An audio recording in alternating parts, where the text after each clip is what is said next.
सफलता किसी मजबूरी की मोहताज नहीं होती। नमस्कार दोस्तों, मैं उमेश शर्मा, साइकोलॉजी टीचर। आप सबका वेलकम करता हूं एक उभरते हुए लर्निंग प्लेटफॉर्म कोचिंग वाले पर।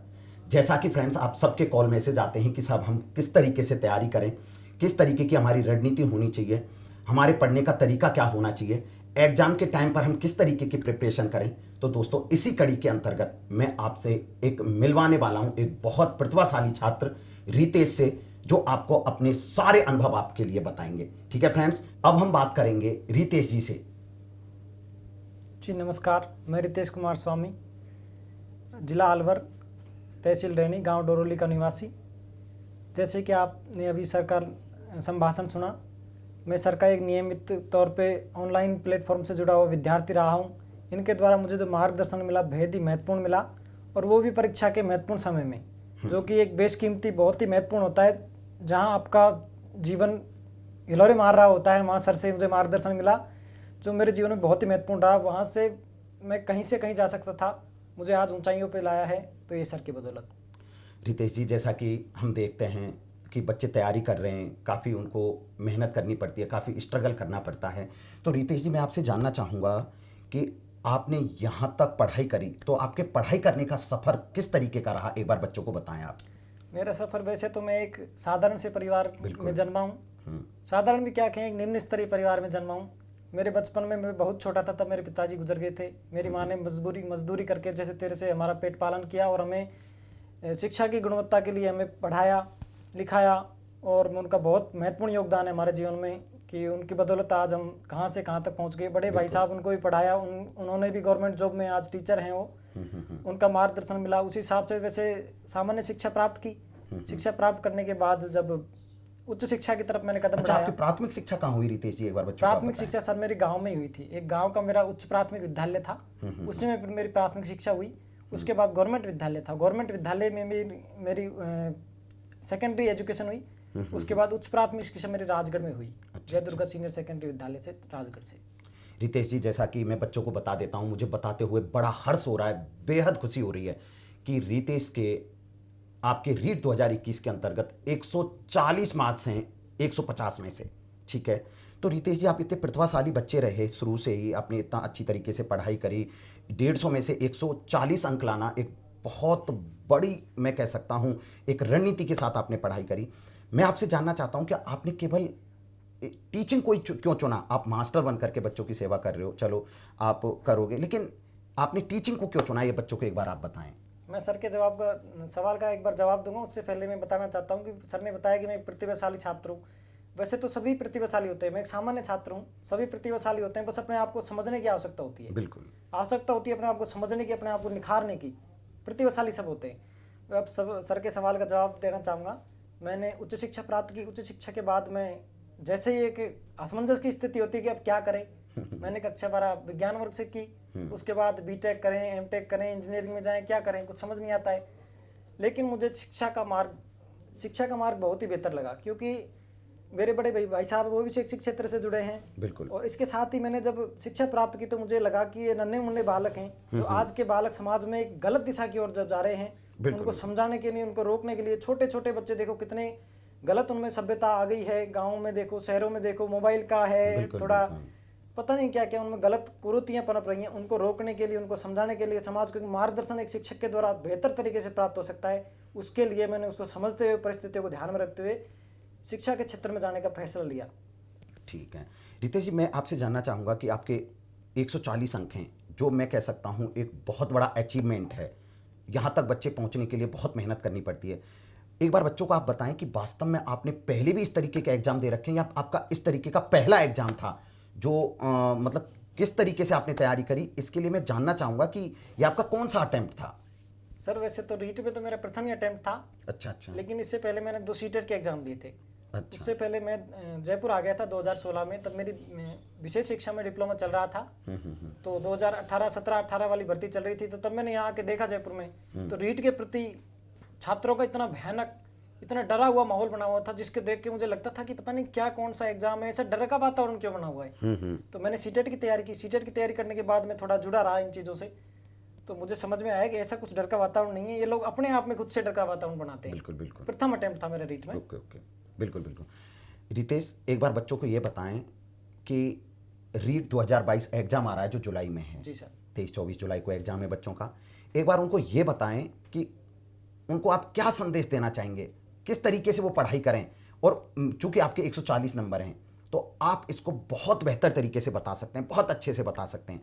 तो एक बार बच्चों को एक विस्तार से बताएं कि उनको किस तरीके से, अभी बहुत टाइम है, वो अच्छे से प्रिपरेशन कर सकें, पात्रता परीक्षा को अच्छे से क्वालिफाई कर सकें और मेन एग्जाम में अपना रैंक आपकी तरह स्थापित कर सकें। इसके लिए आप बच्चों को एक विस्तार से सब कुछ बताएं, एक अच्छी रणनीति बच्चों को आप बताएं। वैसे तो सर अब जो समय चल रहा है गोल्डन टाइम है एग्जाम के बिल्कुल। लिए, जो पात्रता परीक्षा के लिए रूप में अपन देखें तो बहुत ही महत्वपूर्ण समय चल रहा है। इसमें साथ ही अपने जो थ्योरी है, थ्योरी की तैयारी करते हुए प्रैक्टिस सेट पे बहुत महत्वपूर्ण ध्यान देना आवश्यक है। Okay okay. जैसे कि 23-24 जुलाई को जो आगामी परीक्षा है आयोजित होनी है, उस परीक्षा को ध्यान में रखते हुए मतलब कि एक सप्ताह में, कम से कम एक सप्ताह में 1 या 2 अभ्यास प्रश्न जरूर करें। अच्छा। उसके बाद परीक्षा नज़दीक आती है जैसे ही, तो OMR सीट पे, जैसे कि हमारा परीक्षा जो होनी है वो ऑफलाइन होनी है, OMR सीट पे होनी है, तो OMR सीट पे अपना अभ्यास नियमित रूप से करें। क्योंकि ऐसा होता है, संभवतः ऐसा होता है, सामान्य रूप में से होता है कि जैसे 10 क्वेश्चन, 5 क्वेश्चन हर किसी विद्यार्थी के मुंह से निकलता है कि मेरे आते आते क्वेश्चन गलत हो गए। ये क्यों हाँ, होता है? ये तो ये मुझे इसलिए खूब होता है। कॉल मैसेज आते हैं कि सर मेरे आते हुए जी क्वेश्चन सर। गलत हो गए। ये ऐसा इसलिए होता है क्योंकि हम अभ्यास नहीं करते, और बिल्कुल, जब तक अभ्यास नहीं करते हैं तो गलतियां स्वाभाविक है। अभ्यास करना बहुत महत्वपूर्ण है। बिल्कुल। रितेश, सबसे बड़ी बात है कि चूंकि उसमें 4-5 सब्जेक्ट आते हैं लेवल फर्स्ट में भी, आप चूंकि लेवल फर्स्ट से टीचर बने हो, तो आप बच्चों को मतलब कैसे बताना चाहोगे, क्या बताना चाहोगे कि किस सब्जेक्ट पर सबसे ज़्यादा फोकस किया जाना चाहिए?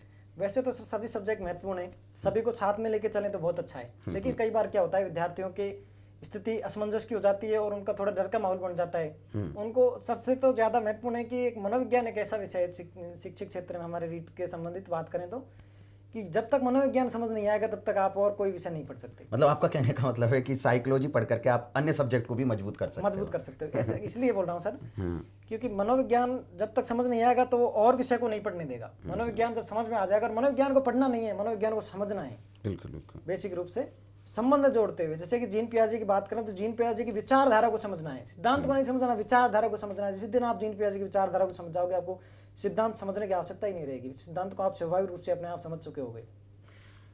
रितेश, मैं जानना चाहूँगा कि आपने यहाँ तक का सफ़र आपने जिया, आपने एक लंबे समय 2018 की वैकेंसी थी, 2021 में जाकर के पेपर हुआ, पेपर होने के बाद 2022 में आपको स्कूल मिला। तो चूंकि हम अधगम पढ़ाते हैं तो उसमें बच्चा एक अनुभवों का संगठन करता है, एक एक्सपीरियंस सजोता है।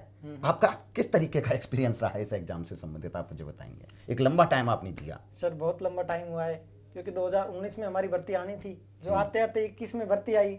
उस टाइम 21 से पहले कोरोना लग गया था, जो कोरोना काल, उस टाइम ना तो असमंजस की स्थिति होगी, ऑनलाइन नहीं पढ़ सकते, ऑफलाइन नहीं पढ़ सकते, मोबाइल लेना है, ये करना है, वो करना है, ऐसी असमंजस की स्थिति में बहुत लंबा टाइम, बहुत लंबा समय था, खिंच गया समय।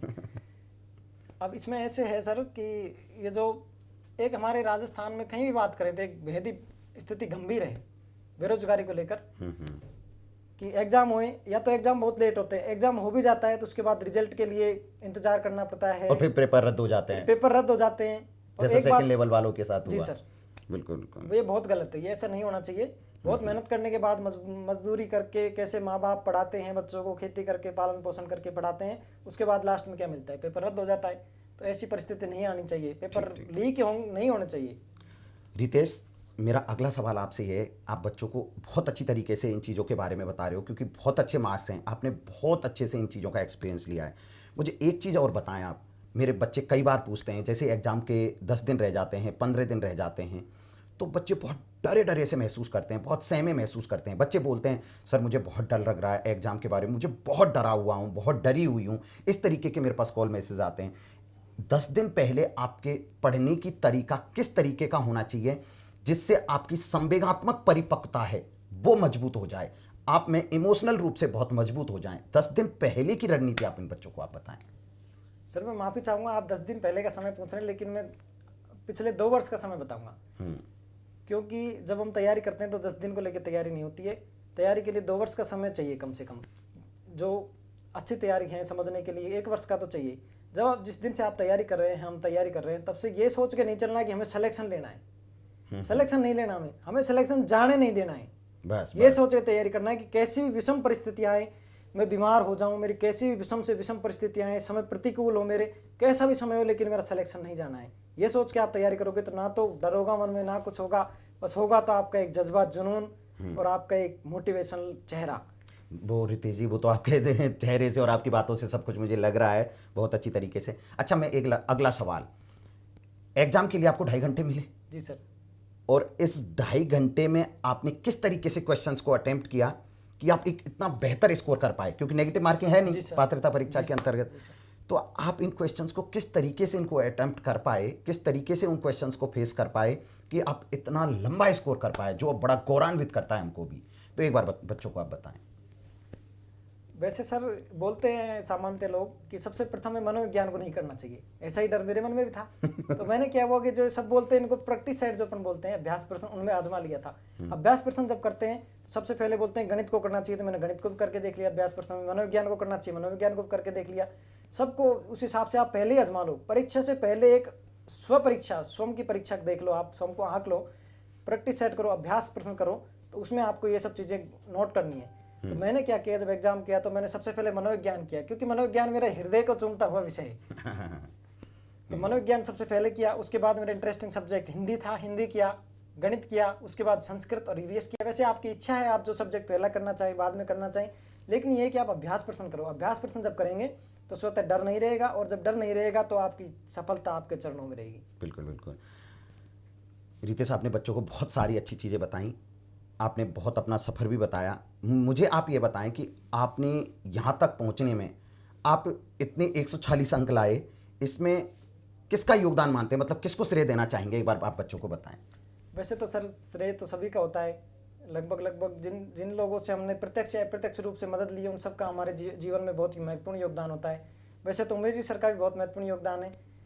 लेकिन मैं क्या गांव में पढ़ाई की, लगभग एग्ज़ाम से 4-5 महीने पहले से मैं गांव में रहा, गांव में पढ़ाई की, कोरोना काल के बाद गांव में रहा।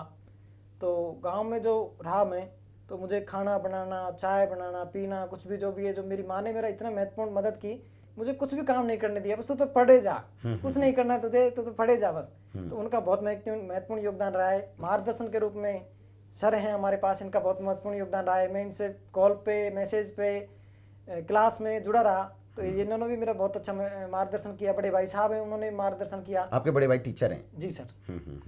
वो कहाँ पे पोस्टेड हैं? वो उदयपुर में पोस्टेड है। बिल्कुल बिल्कुल, बहुत अच्छा। रितेश, आपने बहुत सारी बातें बच्चों को बताई, काफ़ी अच्छा लगा। बच्चे काफ़ी मोटिवेट होंगे, क्योंकि वास्तव में एग्जाम के टाइम पे बच्चे इतने डरे हुए होते हैं, और आप जैसे जो सेलेक्टेड बच्चे होते हैं, जब इनको मार्गदर्शन देते हैं तो एक इनमें ऊर्जा का संचार होता है, ये मोटिवेट होते हैं और ज़्यादा और प्रयास करने की कोशिश करते हैं।